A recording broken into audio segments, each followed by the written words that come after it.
The ballroom went completely dark. Over 300 people in designer gowns and tailored tuxedos stood frozen as the projector flickered to life on the massive wall behind the stage. Grant Ellison, one of the wealthiest men in the city, was mid-sentence, his arm draped around a stunning young woman who wasn't his wife. And then those words appeared in white block letters: "Special Tribute, Maria Ellison." Grant's face went pale.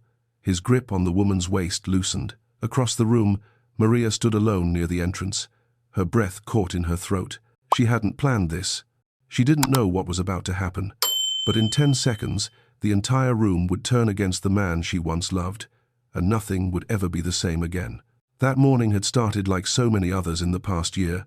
Cold, silent, Maria Ellison stood in front of her bathroom mirror, applying makeup she didn't feel like wearing for an event she didn't want to attend.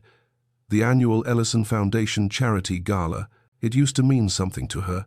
Used to be a night where she and Grant stood side by side, raising money for families who needed help, for children who needed medical care, for communities devastated by disasters. But that was before Grant became obsessed with his image, before his mother Evelyn started whispering poison in his ear about what kind of wife he really needed, before the young socialite started appearing on his arm at every public event, while Maria was told to stay home because she didn't photograph well anymore.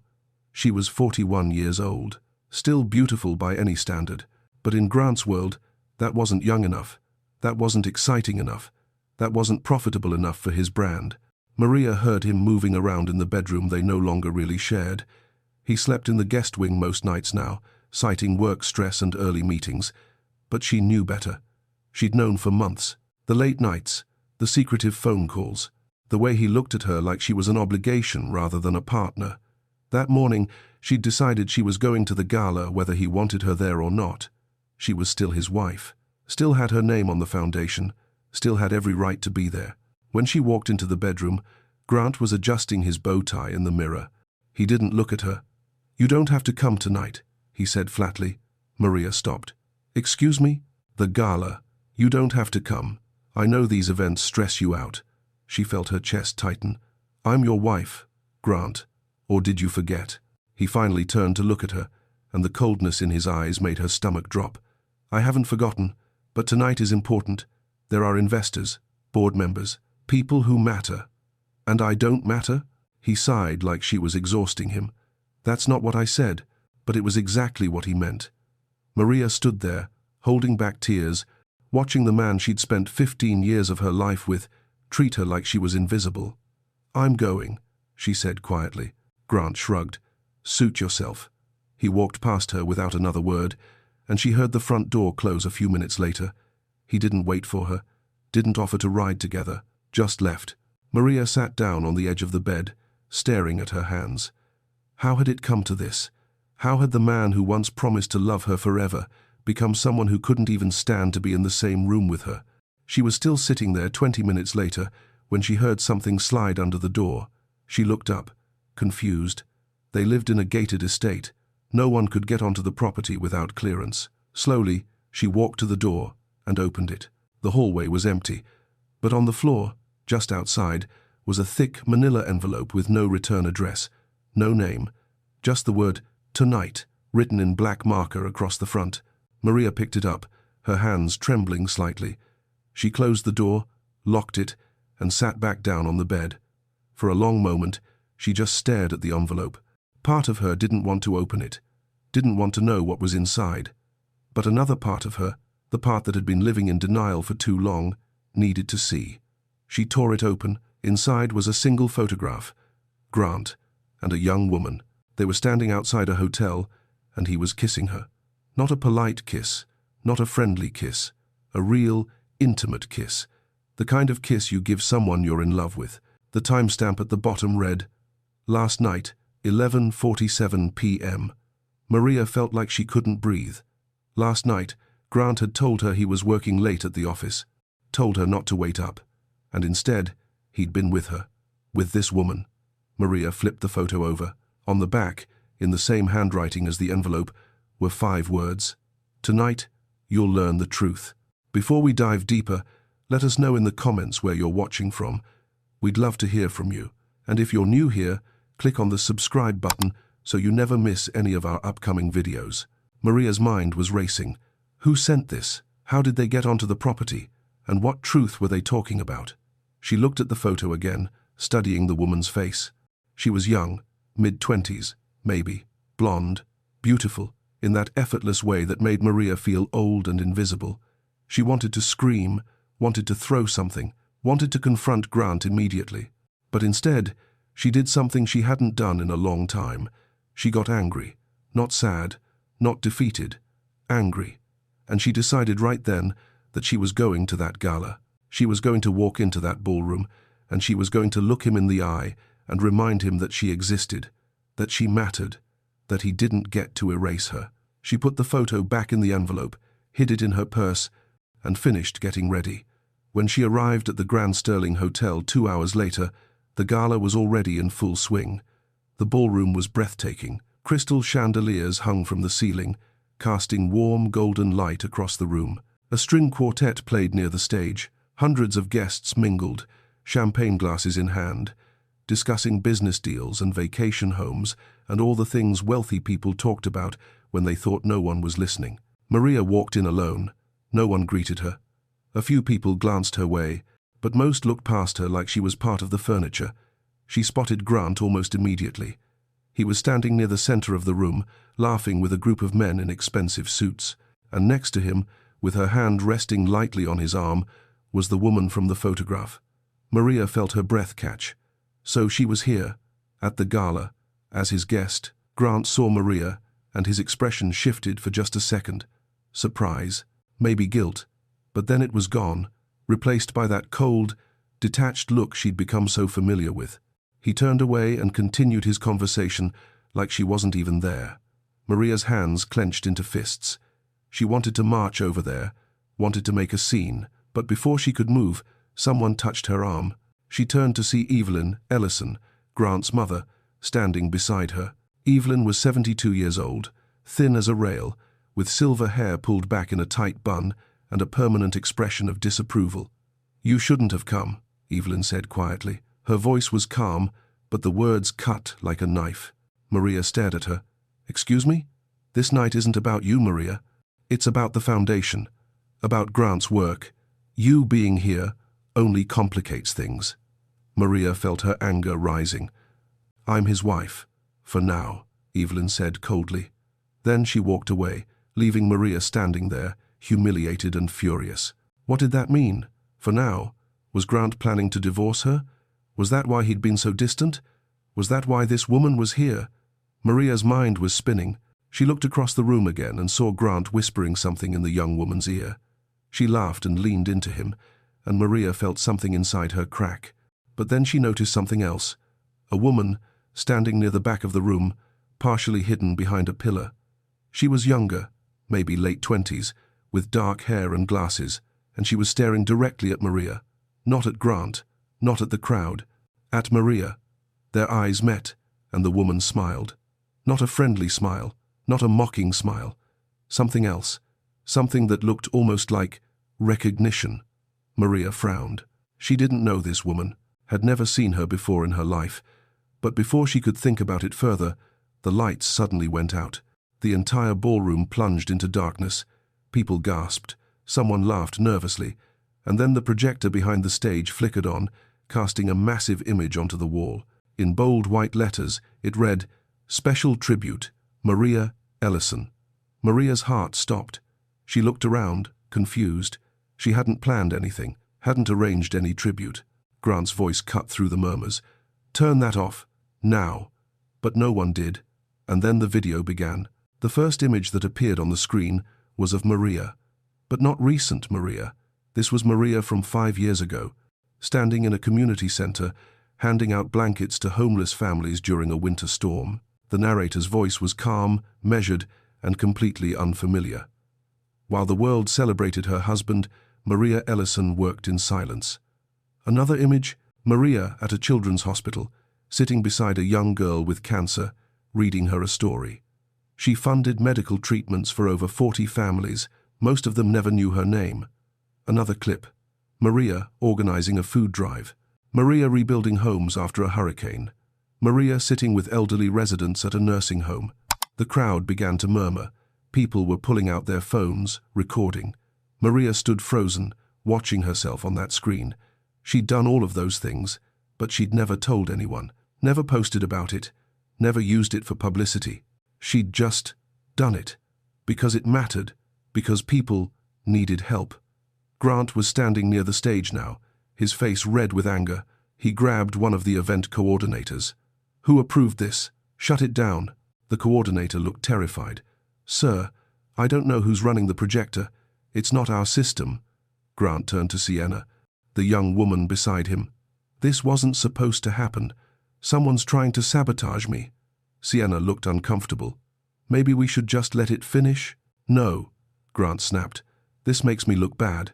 Maria's stomach twisted. Even now, watching a tribute to her work, all he cared about was his image. The video continued. More clips, more testimonials from people Maria had helped. A single mother whose rent Maria had paid so she wouldn't be evicted. A veteran whose medical bills Maria had covered. A teenager Maria had mentored, who was now in college on a full scholarship. The narrator's voice returned. Maria Ellison never asked for recognition, never demanded credit. She simply believed that kindness mattered more than applause. The crowd was silent now. Some people were crying. Maria felt tears streaming down her own face. She didn't know who made this video, didn't know why. But seeing her work laid out like that, seeing the faces of people she'd helped, it reminded her of something she'd almost forgotten. She wasn't worthless. She wasn't invisible. She had mattered to those people. And then, the tone of the video shifted. The screen went black for a moment. When it came back, the words on the screen read, "But while Maria gave everything, someone else was taking." Maria's breath hitched. The crowd murmured louder now. Grant's face went pale. A new image appeared. Financial documents, bank statements, transaction records. The narrator's voice was colder now. The Ellison Foundation raised over $12 million in the past 3 years, but only $4 million reached the intended recipients. The rest disappeared. The crowd erupted. People were shouting. Greg Harrison, one of the board members, stood up. "Grant, what the hell is this?" Grant was shaking his head. "This is a lie. Someone doctored those documents." But the video kept going. More records, more transactions, money funneled into offshore accounts, money used to purchase properties, money that was supposed to help people in need, used instead to expand Grant's personal empire. Maria felt like the floor was dropping out from under her. She'd suspected something was wrong months ago, had noticed discrepancies in the Foundation's accounts, but when she'd brought it up to Grant, he'd dismissed her, told her she didn't understand how business worked, told her to stop worrying and let him handle it. She'd trusted him, and he'd lied. Greg Harrison was marching toward Grant now, his face red with fury. "Did you use donation money to fund your resort project in the Bahamas?" Grant stammered. This is a misunderstanding." "A misunderstanding?" Greg's voice was loud enough for the entire room to hear. $12 million, Grant. Where did it go?" Sienna, the young woman who'd been so confident earlier, was slowly backing away from Grant. She looked scared, embarrassed, like she was realizing she'd attached herself to the wrong man. Maria's phone buzzed in her purse. She pulled it out and saw a text from an unknown number. "Check your email. You need to see the rest." Her hands were shaking as she opened her email. There was one new message, no subject line, just an attachment labeled, "The Truth." She hesitated for only a second before downloading it. It was an audio file. She pressed play, holding the phone close to her ear so she could hear over the chaos in the ballroom. Grant's voice came through, clear as day. "I need my wife gone before the board meeting next month. If she starts asking questions about the missing money, I lose everything." Maria felt like she couldn't breathe. Another voice. "Evelyn, she won't be a problem. I already sent the photos. That will break her before tonight." Maria's knees buckled. She grabbed onto a nearby chair to steady herself. They'd planned this. Grant and his mother. They'd sent her that envelope, sent her that photo of Grant with Sienna. Not because they wanted her to know the truth, but because they wanted to break her, wanted to make her too hurt, too devastated to question anything, wanted her to quietly accept a divorce and disappear. Maria looked up at the screen. The video was still playing. More documents, more evidence. And then, At the bottom of one of the financial records, she saw something that made her heart stop. The original charter for the Ellison Foundation, the one filed 15 years ago. The name listed as founder wasn't Grant Ellison. It was Thomas Warren, Maria's father. Her father had started the foundation years ago, before he passed away. He'd created it in his will, left it to Maria, and Grant had taken it, had buried the documents, had registered everything under his own name, had spent 15 years building his reputation on her father's legacy while treating her like she was nothing. The room was spinning. Maria could hear people shouting, could see Grant arguing with board members, could see Evelyn trying to slip toward the exit. But all Maria could think about was her father, about how proud he would have been of the work she'd done, about how devastated he would be to know what Grant had done. Someone touched her arm. She turned and saw the woman from earlier, the one who'd been watching her. Up close, Maria could see she was younger than she'd thought, maybe 28. She had kind eyes. "Maria," the woman said softly, "my name is Talia Chen. I'm a journalist, and I made that video." Maria stared at her. "Why?" Talia's eyes filled with tears. "Because you saved my life." Maria didn't understand. "I don't know you." Talia smiled sadly. 7 years ago, I was living in my car. I'd just lost my job, lost my apartment. I was trying to finish journalism school, but I couldn't afford to eat. I went to a shelter one night, and you were there. You didn't work there. You were just volunteering. You sat with me, asked me about my life, and when I told you I was about to drop out of school because I couldn't pay tuition, you handed me an envelope with $5,000 cash. Maria's breath caught. She remembered. She remembered a young woman with tired eyes and a fierce determination to succeed. Remembered feeling like this girl deserved a chance. "You told me to pay it forward someday," Talia continued. "And I never forgot. I finished school, got a job, and last year, I started investigating charity fraud. That's when I found the Ellison Foundation, found what your husband was doing, and when I realized it was you, the woman who saved me, I couldn't stay silent." Maria felt tears streaming down her face. "Thank you," she whispered. Talia squeezed her hand. "You deserve to know the truth, and so does everyone else." The ballroom was in chaos now. The video had finished, but people were still shouting. Board members were demanding answers. Donors were threatening to pull their support, and Grant was standing in the middle of it all, looking like a man whose entire world was collapsing. Maria walked toward him slowly. People moved out of her way. Grant saw her coming, and his expression shifted from panic to fury. "You think this is revenge?" he snarled. "You think exposing me will save this marriage? You think anyone will believe you didn't orchestrate this whole thing?" Maria stopped a few feet away from him. Her voice was calm, steady. "I didn't make that video, Grant." "Then who did?" Before Maria could answer, Talia stepped forward. "I did." Grant looked at her, confused. "Who the hell are you?" "Someone Maria helped when no one else would," Talia said firmly. "Someone who couldn't stand by and watch you destroy her." Grant laughed bitterly. "Destroy her? I made her. She was nobody before me. I gave her everything." Maria felt something inside her snap. "You gave me nothing. My father started that foundation. My father's legacy built everything you've been taking credit for. And you knew it. You buried the documents. You erased him." "You erased me?" Grant's face went red. "That's a lie." "It's not," Talia said, holding up her phone. "I have the original charter, the will, everything. It's all documented." The crowd was listening now. Every word. Greg Harrison stepped forward. "Grant, is this true? Did you steal Maria's inheritance?" Grant looked around wildly, like he was searching for an escape, but there was none. The video had shown everything. The missing money, the offshore accounts, the lies. He was trapped. Maria pulled out her phone and played the audio file. Grant's voice filled the room. "I need my wife gone before the board meeting next month. If she starts asking questions about the missing money, I lose everything." The crowd erupted again. People were shouting. Someone yelled for the police. And then Evelyn's voice came through. "She won't be a problem. I already sent the photos. That will break her before tonight." Maria looked at Evelyn, who was standing near the exit, her face pale. "You sent me that envelope," Maria said quietly. "You wanted me to see my husband cheating, wanted me too broken to fight back." Evelyn said nothing, just turned and tried to walk out. But two security guards blocked her path. Greg Harrison pulled out his phone. "I'm calling the police. Grant, you're not leaving this building." Grant looked at Maria, and for the first time, she saw fear in his eyes. Real fear. "Maria, please, we can work this out." She shook her head. "There's nothing to work out.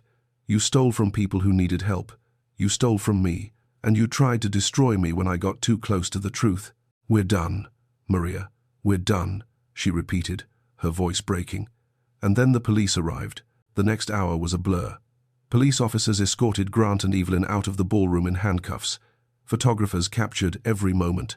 The news would be everywhere by morning. Grant Ellison, once one of the city's most respected philanthropists, arrested for fraud, embezzlement, and money laundering. His foundation, built on a stolen legacy, dismantled in a single night. Maria sat in a quiet corner of the ballroom, watching it all unfold. Talia sat beside her, silent and supportive. "Are you okay?" Talia asked softly. Maria didn't know how to answer that. Was she okay? Her marriage was over. Her husband had betrayed her in every possible way, but for the first time in years, she felt like she could breathe. "I think so," Maria said finally. "I think I will be." Talia smiled. "You're stronger than you know." Maria looked at her. "Why did you really do this? You could have just sent me the evidence privately. You didn't have to make it public." Talia hesitated. "Because people like Grant don't stop unless they're forced to, and because you deserve to be seen. Really seen. Not as his wife, not as someone's daughter, but as the person you've always been. Someone who cares, someone who gives, someone who matters." Maria felt tears welling up again. "Thank you." They sat in silence for a while, watching as the last of the guests filed out. Greg Harrison approached them. "Maria, I owe you an apology. We all do. We should have noticed, should have asked questions." Maria shook her head. "You didn't know." "We should have," Greg said firmly. "And we're going to make this right. The board is meeting tomorrow. We're going to restore your father's name to the foundation, and we'd like you to take over as director, if you're willing." Maria stared at him. "Me? It was always supposed to be yours," Greg said gently. "Your father built this to help people, and you've been doing that all along. Let us make it official." 3 months later, Maria stood in her father's old office, the one that used to belong to Grant. The walls were covered with photos now, photos of the families she'd helped, the communities she'd rebuilt, the lives she'd changed. The Ellison Foundation had been renamed the Warren Foundation in honor of her father. Donations were pouring in, real donations, from people who believed in the work they were doing. Grant was awaiting trial. The charges against him were extensive: fraud, embezzlement, tax evasion. His lawyers were trying to negotiate a plea deal, but it wasn't looking good. He was facing at least 15 years in prison. Evelyn had been charged as an accomplice. Sienna, the young woman who'd been on his arm that night, had disappeared from public life entirely. Maria heard she'd moved to Europe, trying to escape the scandal. Maria didn't feel victorious. She just felt tired and sad. Sad for the man Grant used to be, sad for the marriage she'd thought they had, but also grateful. Grateful that the truth had come out, grateful that she'd found her strength, grateful that people like Talia existed in the world. Talia had won an award for her investigative journalism. The story had gone national, and she'd used her platform to highlight other cases of charity fraud, helping dozens of families get justice. They'd stayed in touch, had coffee every few weeks, and Maria was proud to call her a friend. Maria's phone buzzed. It was a text from Greg. "Board meeting in 10. Ready?" She smiled. "Ready." As she walked through the foundation's headquarters, staff members greeted her warmly. They respected her, believed in her, and she was finally doing the work she'd always wanted to do, not for recognition, not for applause, but because it mattered, because people needed help, and because her father would have been proud. That evening, Maria returned home to a house that no longer felt cold. She'd redecorated, filled it with warmth and light and memories that made her smile. She poured herself a cup of tea and sat by the window, looking out at the garden. The sun was setting, painting the sky in shades of orange and pink, and for the first time in years, Maria felt at peace, not because her life was perfect, but because she was finally living it on her own terms. She wasn't defined by her marriage, wasn't defined by her husband's success or his betrayal. She was defined by her own actions, her own choices, her own strength, and that was enough. The doorbell rang. Maria set down her tea and walked to the door. When she opened it, she found a young woman standing there. She looked nervous. "Are you Maria Warren?" the woman asked softly. Maria smiled. "I am." The woman's eyes filled with tears. "You helped my family 3 years ago. You paid for my brother's surgery. And I wanted to thank you. I wanted you to know that he's healthy now, that he's alive because of you." Maria felt her throat tighten. "I'm so glad." The woman handed her a small envelope. "I know it's not much, but I'm paying it forward, like you said." Maria opened the envelope. Inside was a check for $200 and a note, "For someone who needs it more than me." Maria looked up at the woman, tears streaming down her face. "Thank you." The woman smiled. "No, thank you." And then she was gone, walking back down the driveway and disappearing into the evening. Maria stood there for a long moment, holding that envelope, and she realized something. This was why she did what she did. Not for the recognition, not for the applause, but for moments like this, for the reminder that kindness ripples outward, that one act of generosity can change everything, that even in the darkest moments, there is light, and that light was worth fighting for. So let me ask you something. If you were in Maria's position, and you discovered that everything you thought was real was a lie, would you have had the strength to face it, or would you have walked away and tried to forget? And what do you think about Grant? Was he always this person? Or did wealth and power change him into someone unrecognizable? Think about the people in your own life, the ones you trust, the ones you love. Do you really know them, or are you seeing only what they want you to see? Drop your thoughts in the comments below. I really want to know how this story made you feel. And if you found yourself rooting for Maria, if you felt her pain and celebrated her victory, hit that like button and share this with someone who needs to be reminded that they're stronger than they think.